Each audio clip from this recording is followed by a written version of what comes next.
하시며 깨달은 말씀대로 순종할 수 있는 은혜를 허락하여 주시옵소서. 예수님의 이름으로 기도드립니다. 아멘. 안식일의 주인이신 예수님이라는 제목으로 하나님 말씀을 함께 나누도록 하겠습니다.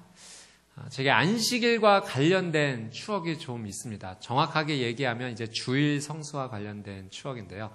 초등학교 3학년 때 일입니다. 초등학교 3학년 때 학교에서 비행기 대회가 있었습니다. 글라이더를 제작을 해서 그것을 이제 참가하는 대회가 있었는데 제가 그때 너무 이 비행기 만드는 거 좋아해서 무턱대고 제가 신청을 했습니다. 근데 나중에 알고 보니까 주일날 그 대회에 이제 참여를 해야 되는 상황이 됐어요. 그래서 제가 집에 와서 어머니에게 말씀을 드렸어요. 어머니, 제가 비행기 대회 너무 나가고 싶은데 주일날 참여해야 된다고 합니다. 근데 저희 어머니께서 절대 안 된다고 하셨어요. 주일은 예배 드리는 날이지 어디 대회 나가는 날이 아니라고 하면서 저보고 직접 선생님께 가서 주일은 교회 가는 날입니다, 선생님. 제가 대회를 나가지 못하겠습니다. 직접 이야기하라고 제게 말씀을 해 주셨어요. 보통 초등학교 3학년 정도 되면 어머니가 좀 전화해 주실 수 있잖아요. 선생님, 저희 아이가 아직 사리분별 판단을 못해서 이렇게 했는데 그날 좀 참여가 어려울 것 같습니다 라고 얘기해 줄 수도 있는 일인데 어머니는 그러지 않으셨어요. 네가 직접 가서 이야기해라. 그래서 제가 선생님께 가서 그렇게 얘기했습니다. 선생님, 주일은 예배 드리는 날이서 제가 참여를 못할 것 같습니다. 그래서 선생님이 좀 많이 혼내키셨어요. 그래서 제가 울었던 기억이 있습니다. 근데 그 사건 이후로 제 가슴과 인생 가운데 새겨진 단어가 있었습니다.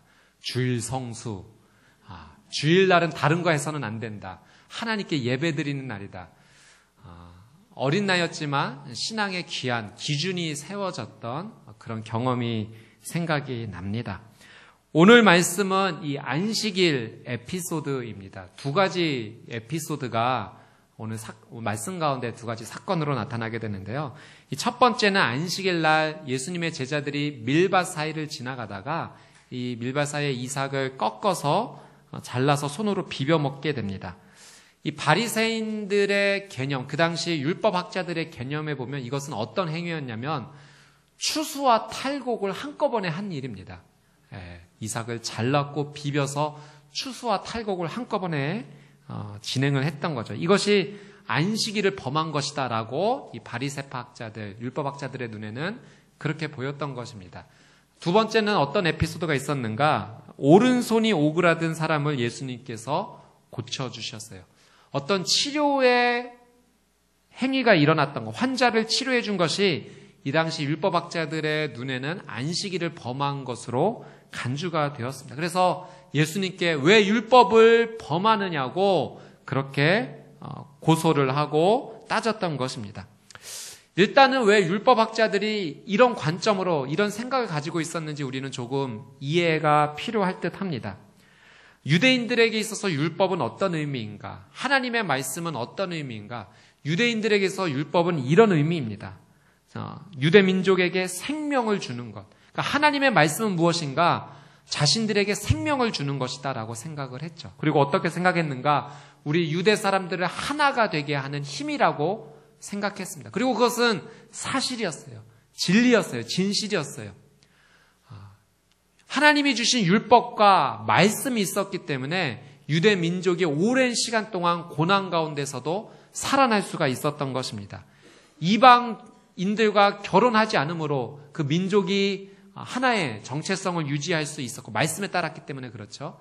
이방 민족의 우상을 섬기지 않았기 때문에 그들이 오랜 기간 동안 하나님의 그 거룩한 진리 안에서 살아갈 수가 있었던 것입니다. 그래서 고난 가운데 뿔뿔이 흩어졌기도 했고 어려운 가운데 처했지만 유대 민족이 사라지지 아니하고 있을 수 있었던 것은 율법에 대한 거룩한 기준, 그것을 지켰기 때문에 가능했던 것입니다. 하나님의 말씀은 그들의 삶 가운데 기준이었고 강력한 생명의 원천이었습니다. 1347년에 함선 한 척이 이탈리아에 들어왔는데요. 이 제노바 함선 한 척에 그 당시에 있었던 선원들이 원인 모를 바이러스로 모두 다 거의 죽게 되었습니다. 살아남은 사람들도 거의 종기가 나고 어려움 가운데 처해져 있었는데 이탈리아 시당국이 이것을 알고 부랴부랴 그 배를 몰아냈지만 소 잃고 외양간 고치기였죠. 그 배 안에 있었던 감염된 쥐들이 도시 안으로 퍼져나갔기 때문에 그렇습니다. 그렇게 흑사병이라는 바이러스, 무서운 바이러스가 유럽 전역에 퍼지는 계기가 되었습니다. 이탈리아에서 프랑스로, 프랑스에서 북유럽으로, 그리고 그 다음에는 바다를 건너 영국에 이르기까지 이 사람들이 왜 죽는지도 모르고 이 흑사병 바이러스로 말미암아 정말 큰 어려움을 겪게 되었죠. 5년이 채 안 되는 이 시간 가운데 유럽 인구의 3분의 1, 2,500만 명이 이 흑사병으로 인해서 죽음을 경험하게 되었습니다. 유럽 대륙 전체에 죽음의 행진이 시작이 되었던 거죠. 결국 300년이라는 시간이 흐르고 나서야 아주 강력한 추위가 유럽에 닥치고 나서 그 바이러스가 없어지고 난 뒤에 그제서야 이제 겨우 처절한 죽음의 행진이 끝을 맺게 되었습니다. 바이러스의 무서움이 인류에게 얼마나 큰 위험이 될 수 있는지 깨달을 수 있었던 사건입니다. 1840년대까지만 하더라도 사람들이 이런 개념이 없었어요. 눈에 보이지 않는 병원균에 의해서 사람이 아플 수 있다는 사실을 전혀 몰랐습니다. 그래서 그 당시에 의술이 있었지만 이런 바이러스에 대한 개념이 없었기 때문에 영안실과 출산실이 복도 하나를 두고 있었어요. 그래서 의사 선생님들이 이 두 병실을 왔다 갔다 하면서 모든 환자를 보살폈는데 그러다가 이제 죽게 된 사람들도 있었던 거죠. 그래서 시체를 만졌던 그 손으로 산모의 아이를 밟기도 하고, 그래서 그 당시에 6명 가운데 1명의 산모들이 죽음을 경험할 수밖에 없었던 거죠. 바이러스에 대한 개념이 없었기 때문에 그렇습니다. 나중에 이 사실을 알고 나서 꼭 선생님들이 손을 씻고 나서 의료 행위를 했기 때문에 상당수 많은 이런 비율, 사망의 비율이 줄어들었다고 합니다. 근데 여러분, 놀라운 사실은요, 이보다 훨씬 오래 전부터, 아주 오랜 시간 전부터 하나님께서는 이스라엘 민족에게 그런 말씀을 주셨다는 거예요. 어떤 말씀? 전염병이나 악성 피부병 환자들은 따로 격리시켜야 된다. 그들이 거하는 야영지 밖에 그 병이 날 때까지 격리돼야 된다. 혹여나 그렇게 전염병이나 또는 죽은 자의 몸을 만진 자는 부정한 것이니 일정 기간 동안 그 부정한 기간이 지나고 나서 정결함을 얻은 뒤에 다시 합류해야 된다라는 하나님의 말씀이 이스라엘 백성 가운데 임했다라고 하는 사실이죠. 그것은 전염병이 퍼지는 것을 막기 위한 하나님의 생명의 말씀이었습니다. 이스라엘 백성들이 이것이 전염병이 퍼지지 않기 위한 하나님의 말씀이라고 알았을까요? 몰랐어요. 그러나 그 말씀을 그냥 지켰는데 그 말씀을 지켰던 것이 그들에게 생명이 되었던 것입니다. 민수기 19장 말씀에 시체를 만진 자는 어떻게 해야 된다라고 하나님께서 주신 말씀이 있는 거죠. 막아주신 거예요. 아까 제가 흑사병에 대한 이야기 예화를 들려드렸지만 유럽 인구의 3분의 1이 떼죽음을 당하는 그때 유대인들은 거의 죽지 않았습니다. 하나님의 말씀대로 살았기 때문에 그 위생 개념이 이스라엘 민족 가운데 자연스럽게 들어왔던 거죠. 죽지 않고 말씀대로 정결한 삶을 살았더니 생명을 지키는 놀라운 은혜가 이 유대 민족 가운데 있었던 것입니다. 서기관이라고 불렸던 이 율법학자들, 구약 성서를 필사하는 작업을 행했습니다. 하나님의 말씀을 한 글자 한 글자 정성스럽게 옮기는 일을 감당했죠.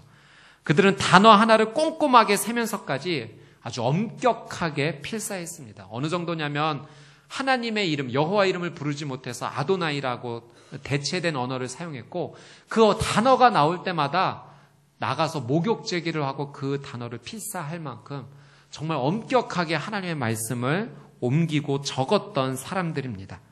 그런데 이들이 하나님의 율법을 옮겨 적으면서 이 말씀을 연구하면서 이 말씀을 어떻게 더 잘 지킬 수 있을까 연구하기 시작했는데요. 도덕적으로 어떻게 하면 잘 지킬 수 있을까 연구하면서 남긴 책이 이 구약성서 한 권보다 더 많은 50권의 책을 이들이 기록을 하게 됩니다. 이제 문제는 여기서부터 시작이 되는 거죠. 하나님의 말씀을 귀하게 여기는 태도는 정말 중요한데 근데 그들이 본질에서 벗어난 비본질의 삶에 더 집중하기 시작했다라고 하는 사실이에요. 글자는 알았지만 의미는 제대로 알지 못했던 거예요. 필사를 정말 정성스럽게 했지만 그 안에 담겨진 하나님의 귀한 뜻이 어디에 있는지는 제대로 제대로 파악하지 못했다라고 하는 사실이에요. 율법에 얽매이기 시작했습니다. 오늘 말씀 가운데도 안식일에 대해서 나오지만 이 안식일의 본질적인 의미가 무엇인지에 대해서 그들이 깨닫고 알기보다는 그 안식일에 해서는 안 될 일이 무엇인가, 그 많은 것들을 정해놓고 그것을 하는가 안 하는가에만 집중하기 시작했다라고 하는 사실이죠. 하나님께서 안식일을 주신 이유는 무엇입니까? 안식일의 본질적 의미가 무엇인지 오늘 우리는 이 말씀 통해서 한번 파악해보고 생각해봐야 될 것입니다. 출애굽기 20장 8절에서 10절 말씀에 보면 이 안식일이 어떻게 나와 있는지 기록이 되어 있는데요. 같이 한번 읽어보도록 하겠습니다. 시작. 기억하여 거룩하게 지켜라. 6일 동안은 내가 수고하며 내 일을 할 것이요, 일곱째 날은 내 하나님 여호와의 안식일이니 너나 내 아들 딸이나 내 남녀 종들이나 내 가축들이나 내 문 안에 있는 나그네나 할 것 없이 아무 일도 하지 마라. 안식일을 기억하여 거룩하게 지켜라 라고 하는 하나님의 말씀이 임했습니다. 여러분, 안식일은 어떻게 지켜야 되는 것이 그 본질을 기억하고 사는 것일까요? 일곱째 되는 날에 아무것도 하지 않고 무조건 쉬는 것이 안식일의 본질일까요? 그렇지 않은 것 같습니다. 출애굽기 이 말씀을 보니까 일곱째 되는 날에 쉬기 위해서는 어떻게 해야 되냐? 우리에게 주어진 그 전에 6일 동안의 날들은 정말 최선을 다해서 열심히 땀 흘려 일해야 된다라고 하는 사실이죠. 안식일을 지키기에 앞서서 우리에게 주어진 6일 동안의 시간을 정말로 소중하게 지켜야 된다라고 하는 사실입니다.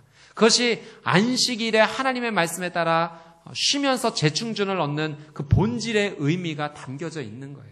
만약에 우리에게 주어진 6일 동안의 시간을 그냥 내 멋대로 보내고 일곱째 날은 아무것도 하지 말랐으니까 쉬어야지라고 한다면 하나님께서 말씀하신 그 본질의 의미를 우리는 간과하는 것일 것입니다. 6일 동안 최선을 다해 일하고 그 일을 하게 해주신 하나님의 은혜를 기억하면서 7일째 되는 날 하나님을 기억하며 육신과 영혼과 마음이 다시 한번 재충전의 시간을 갖게 되는 것, 그것이 바로 하나님을 생각하며 지내게 되는 날 안식일인 것입니다. 근데 오늘 말씀의 바리새파 사람들과 율법학자들은 그렇지 않았어요. 그저 이 날에 무엇을 하지 말아야 될까? 어떻게 하면 일을 하지 않는 것일까에만 집중을 하고 일이 되는 일에만 집중해요. 무엇을 하지 말아야 될까만 거기에만 집중을 했다라고 하는 사실이죠. 율법학자들이 이 경건의 모양은 있었습니다. 그런데 경건에 대한 능력은 잃어버렸던 것 같아요.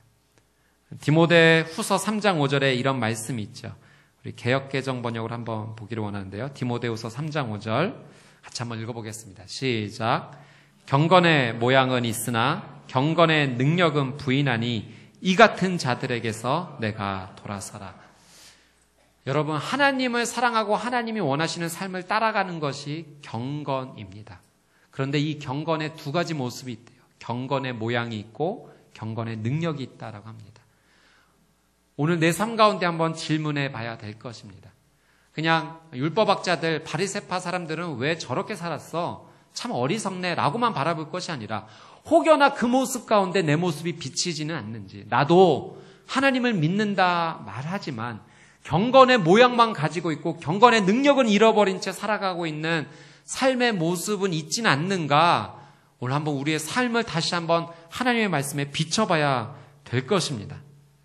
하나님은 분명히 말씀하세요. 경건의 모양은 갖고 있고 능력은 없는 자들에게서 돌아서야 된다. 하나님의 말씀인 본질을 우리가 얼마나 잘 이해하고 있습니까? 혹여나 비본질적인 것에 더 얽매여 있어서 하나님 앞에 나가는 그 발걸음이 묶여 있지는 않습니까? 여러분, 제가 오늘 여러분에게 형식을 무시하라고 하는 말씀은 아닙니다. 형식이 중요해요. 담아내는 그릇이 정말 중요합니다. 그러나 형식보다도, 담아내는 그릇보다도 더 중요한 것은 그 안에 담겨져 있는 내용인 거죠. 두 가지가 동일하게 밸런스를 이루어서 맞춰 나가야 되는 것입니다. 히브리서 10장 1절의 말씀에서 율법은 이러한 역할이다라고 분명히 말씀하시는 것이 있어요. 히브리서 10장 1절 같이 한번 읽어보겠습니다. 시작. 율법은 다가올 좋은 것들의 그림자일 뿐 그것이 실체의 형상 그 자체는 아닙니다.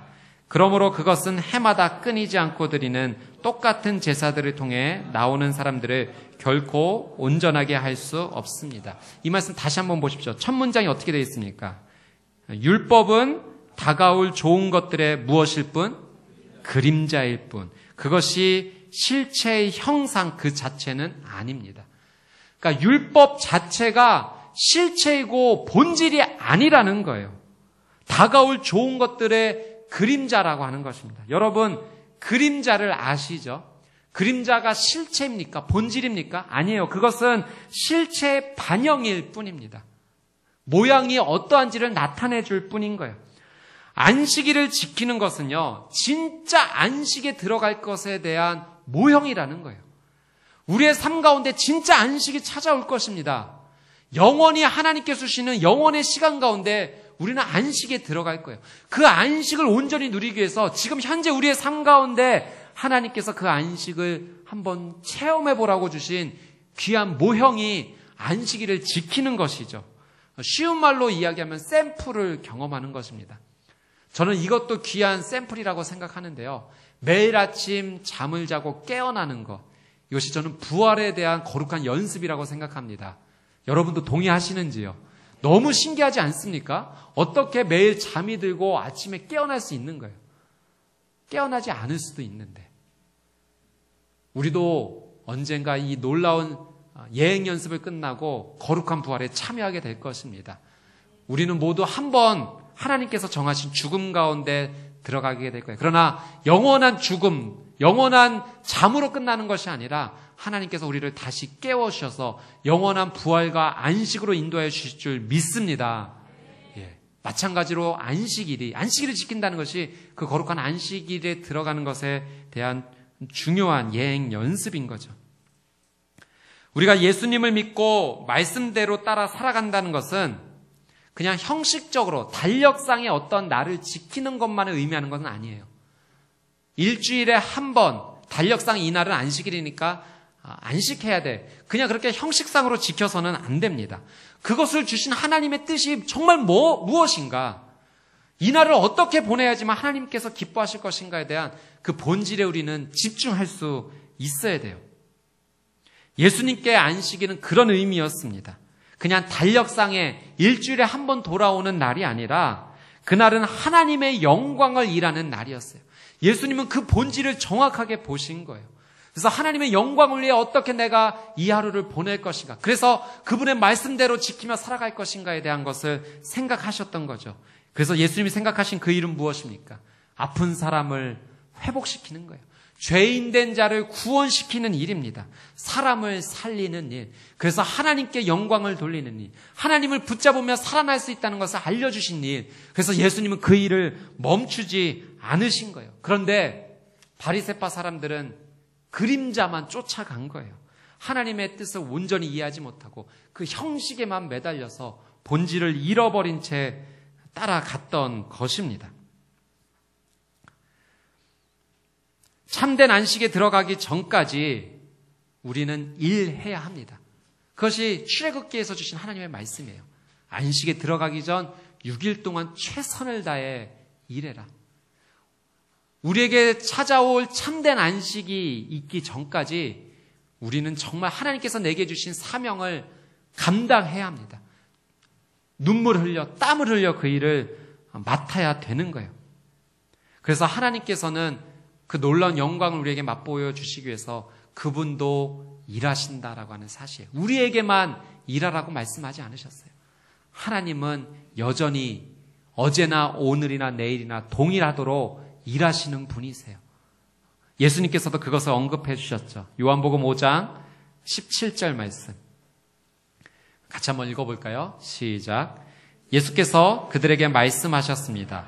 내 아버지께서 지금까지 일하고 계시니 나도 일한다. 안식일 논쟁 가운데 예수님께서 말씀하셨어요. 내 아버지가 지금까지 일하시는데 어찌 내가 쉴 수 있겠는가? 나도 일한다. 그것은 예수님이 정말 본질을 향해 말씀해 주신 거죠. 병원이 쉬면 환자는 치료받을 길이 없는 것입니다. 우리 아버지가 만약 쉬신다면 죄인된 우리는 구원받을 길이 없는 거예요. 하나님께서는 오늘도 우리를 그 거룩한 안식으로 초청하시기 위해서 일하고 계시고, 예수님도 그 하나님의 놀라운 뜻을 알고 계셨기에 단순히 그림자만을 쫓아가는 것에 얽매이지 아니하시고 참된 안식일에 무엇을 행해야 될지 예수님께서는 그것을 알고 그 길을 걸어가셨던 것입니다. 사랑 여러분, 우리도 최선을 다해서 일해야 돼요. 하나님 나라가 이 땅에 세워지기 위해서 우리에게 주어진 일을 땀을 흘리며 수고해야 합니다.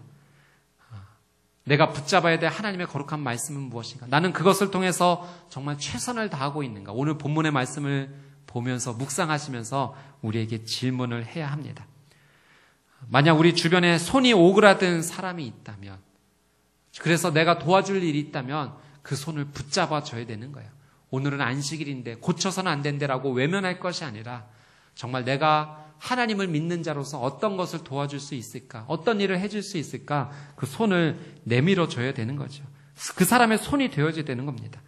예수님께서 질문하세요. 우리 9절 말씀을 같이 한번 읽어보도록 하겠습니다. 9절 말씀 함께 읽어볼게요. 시작. 그리고 예수께서 그들에게 말씀하셨습니다. 내가 너희에게 묻겠다. 안식일에 선한 일을 하는 것과 악한 일을 하는 것 중 어느 것이 옳으냐? 사람을 살리는 것과 죽이는 것 중 어느 것이 옳으냐? 질문하세요. 이 질문에 바리새파 율법학자들이 대답을 못했어요. 당연히 선한 일을 해야죠. 그것이 정답입니다. 그것을 알면서도 행하지 않는 것은 그것은 하나님께서 원하시지 않는 일이에요.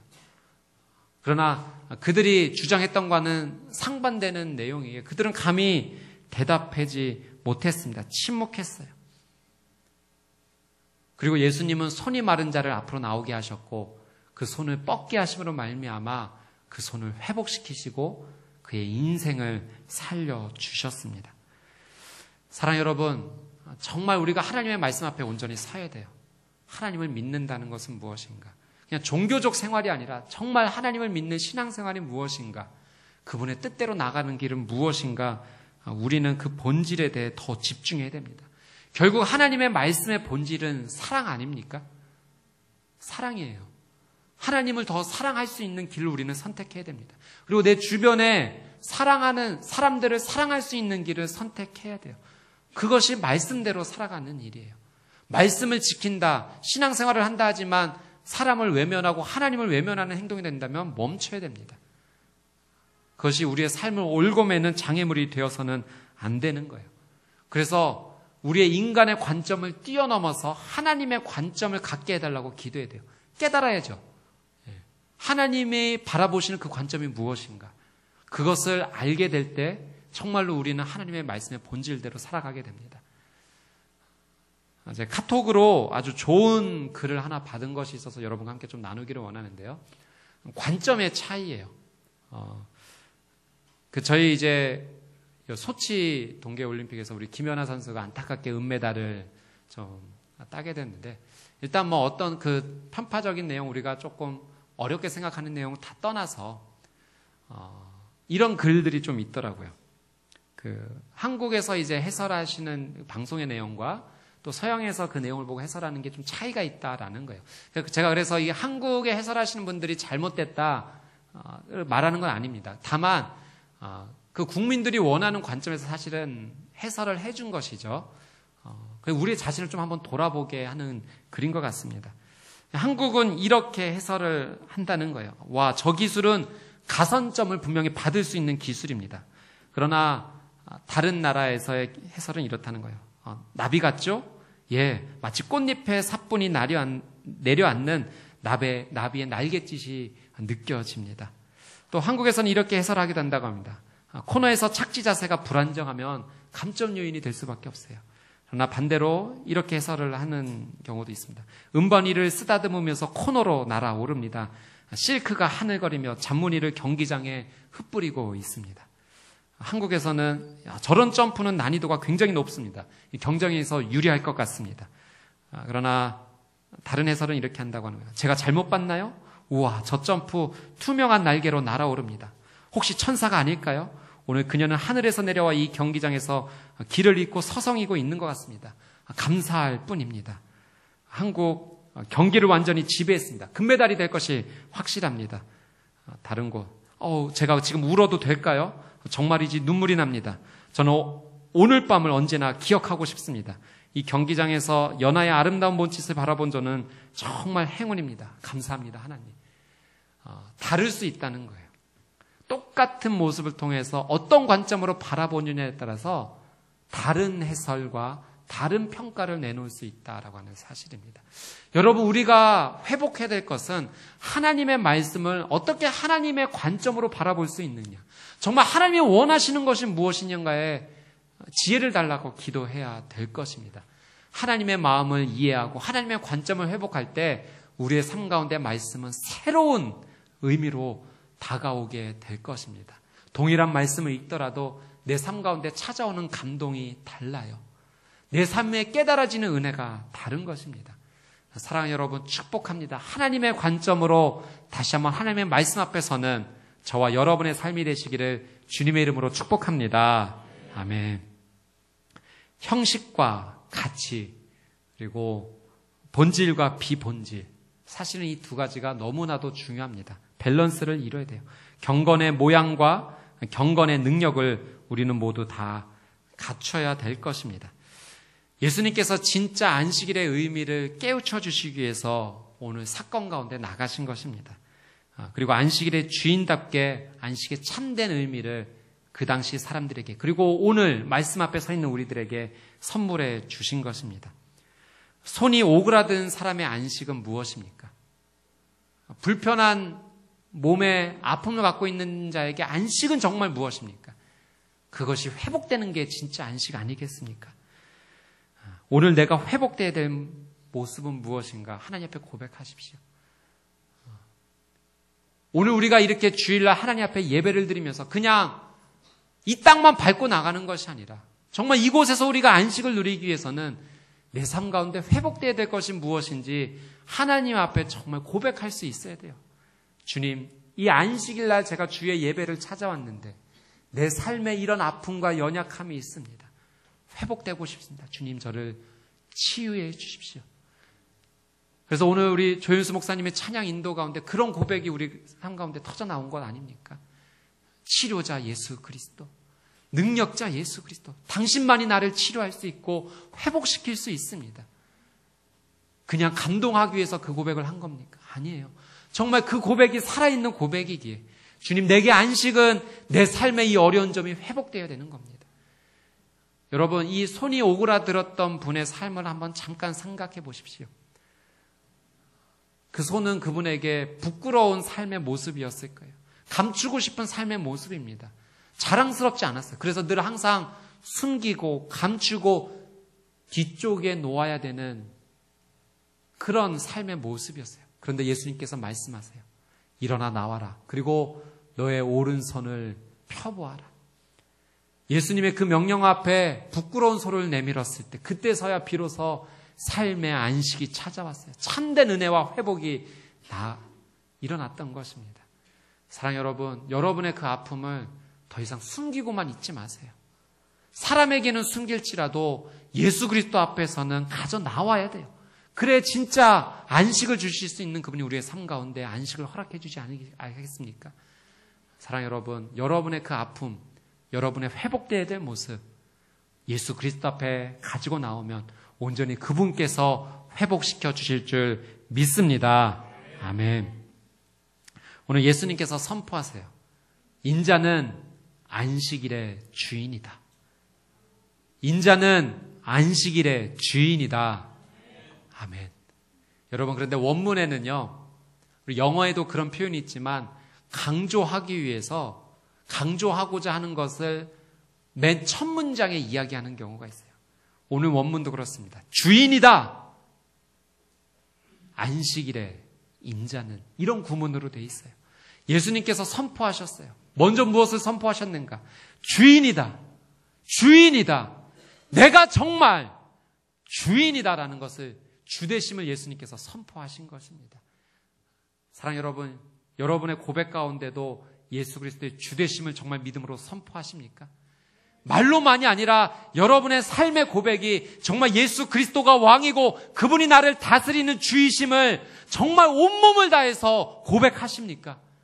그렇게 고백하는 자에게 하나님의 은혜가 임하는 거예요. 주이십니다. 정말 예수 그리스도가 내 인생의 주이십니다. 나를 다스리시고 나를 통치하시는 분이 주이십니다. 그분은 안식일의 주인뿐만 아니라 이 모든 것의 주인 되십니다. 주는 정해놓아 또 바꾸실 수가 있는 능력이 주인에게 있는 거예요. 그분이 이렇게 하라면 그것이 법이 되고 정의가 되는 것입니다. 그분의 말씀이 항상 옳은 거예요. 항상 옳은 그분의 말씀을 쫓아가는 자의 삶이 거룩하고 아름다운 삶을 살아가지 않겠습니까?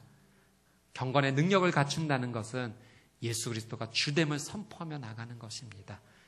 여러분의 거룩한 인생, 저를 포함하여 여기 앉아 계신 모든 분들의 그 삶의 고백 가운데 안식일의 주인은 예수 그리스도라는 그 귀한 삶의 고백, 그리고 하나님의 그 거룩한 본질을 따라 살아가는 삶의 놀라운 은혜가 차고 넘치게 되시기를 주님의 이름으로 축복합니다. 아멘.